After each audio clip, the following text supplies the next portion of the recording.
Hey good people, and welcome back to the channel. Today is a very special day for two reasons. First, today marks the third day into my grind week for posting videos, and I have 4 more videos that I plan to post by the end of the week. And second, today marks the day in which I introduce a new movie review series for the channel.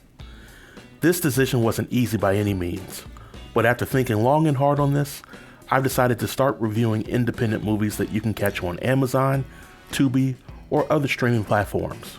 So for the purposes of this video, I will be reviewing the movie The Bad Girls, which you can catch on Tubi. And because most independent movies don't have the budget for set pieces or acting talent, I won't be judging these movies on the acting talent so much. Instead, I'll be focusing on the writing and storytelling for the movie. And looking into the story, I'll decide whether the movie is crazy, intriguing, or just plain dumb. So without any further delay, let's jump right in. The movie The Bad Girls came out about 2 years ago, and the story takes place in Miami. The first character that we're introduced to is DeAndrea. DeAndrea is first shown arriving at a hotel and bribing a front desk worker for a room key. We find out that DeAndrea suspects her husband of cheating on her, and she feels that the best way to handle the situation is to catch her husband in the act. Now in my mind, I'm asking myself, if you're really concerned about your husband cheating and you're willing to pay to find out, then why not hire a private investigator? Or why not pay the hotel worker to tell you when your husband is coming and going? After all, if the hotel worker is willing to violate protocol to give you a room key, then apparently he has some wiggle room to do other things that are against policy. But DeAndrea believes that directly confronting her husband, as he is dry humping his mistress, is the best course of action.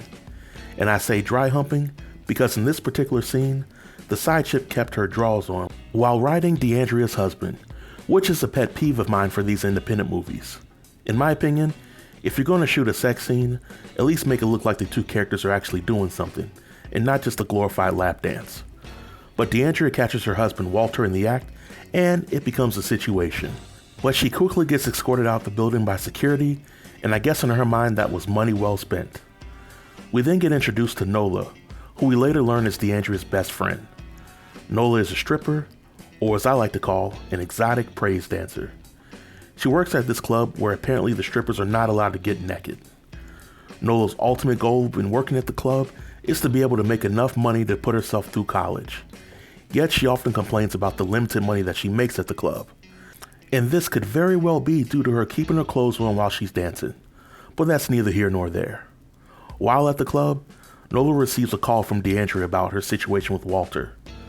Nola decides to leave her shift early, but before she could go, her boss Vinny asks for some compensation due to her leaving her shift early.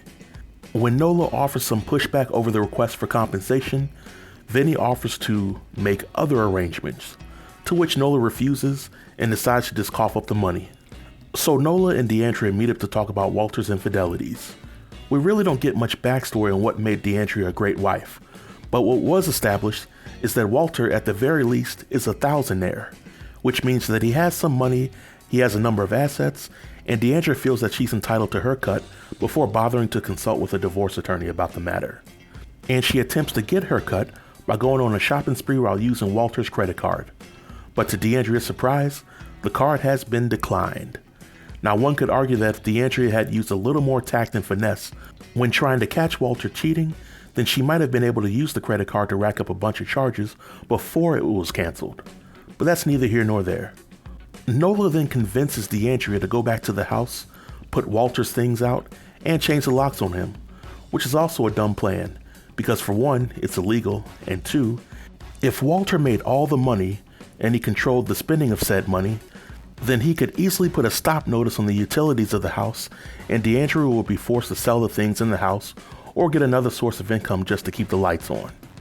But Nola and DeAndrea try to execute their plan, but they are greeted by Walter and the side chick, who will already change the locks on them.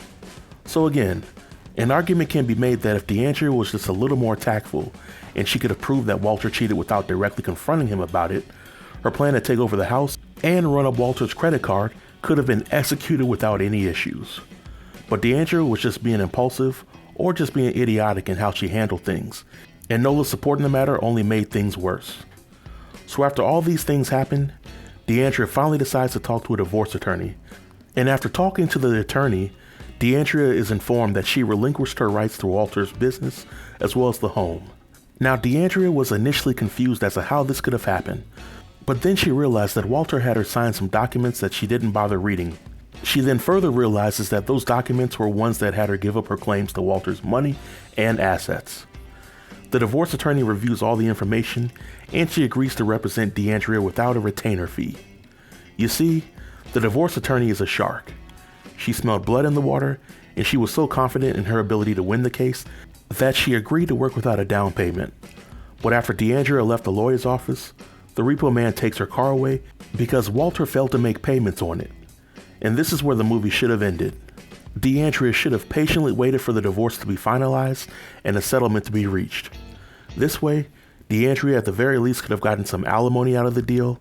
In the best case scenario, she could have gotten a very handsome settlement. But DeAndrea decides to throw all logic out of the window as she conspires with Nola, Crystal, and Daisy to rob Walter at his place of business for a cool $50,000. Now DeAndrea is the mastermind behind this flawless plan. She knows that there's a security guard working his post. After taking out the security guard, then the plan is to take the guard's key and gain access to Walter's office. From there, they just need to convince Walter to open up the safe that only a handful of people know about. Now what on earth could possibly go wrong with this plan? Apparently a lot. The ladies kick things off by arriving at the job site in jumpsuits to take down the security guard, without wearing any masks. It is only after the security guard is knocked out that they decide to put their mask on, take the security guard's keys, and decide to move forward with the plan. The group goes to Walter's office, but they don't know which key opens the door.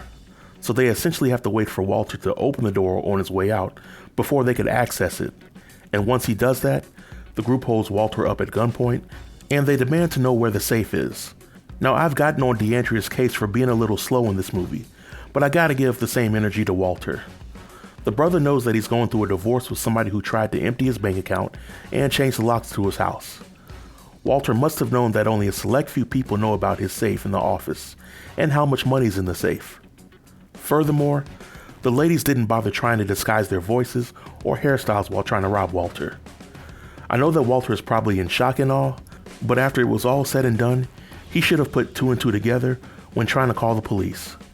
But once the group leaves Walter's job, we don't hear from Walter or the divorce attorney for the remainder of the movie. DeAndrea and her crew are essentially living the high life with their $12,500 split from the heist. DeAndrea uses her newfound wealth to buy a 700 square foot home. Nola agrees to use her newfound wealth to go to college and major in communication.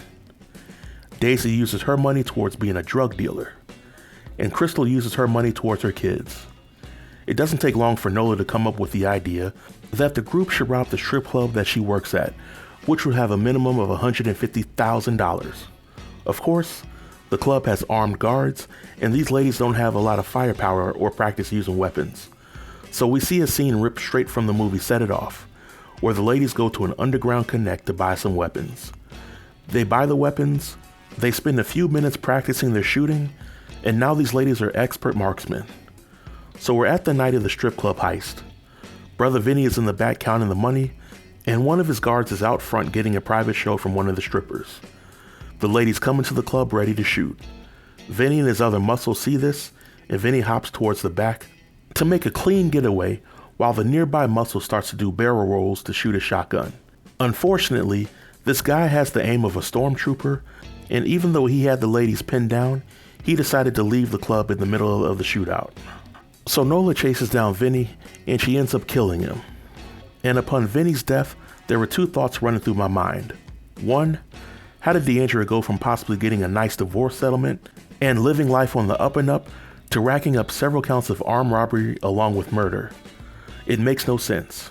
And two, it was kind of pointless to buy all those guns when the ladies had to contend with only one guy who had a very poor aim. But that's neither here nor there. For the remainder of the movie, the bad girls do another job. And in this job, they were told specifically to only take the money and not take the drugs. But not only did they take the drugs, but Daisy sold some of the drugs, and flaunted her new wealth on social media. Turns out that those drugs belong to the Cuban cartel. Yet once the Cuban cartel tracks the bad girls down, through the power of plot armor, the girls survive their run-in with death and they ultimately embrace their new lifestyle. So here's my overall take on the Bad Girls. If I had to pick whether the movie was crazy, intriguing, or dumb, as many of you already guessed, I would have picked dumb. In fact, I would venture to say that the movie is a mashup between Set It Off and Dumb and Dumber. But while the movie had a number of head-scratching moments, I will say that the movie knows its audience. All of the women in this movie are thicker than week-old oatmeal, and the director does a great job at showing their assets at every opportune moment.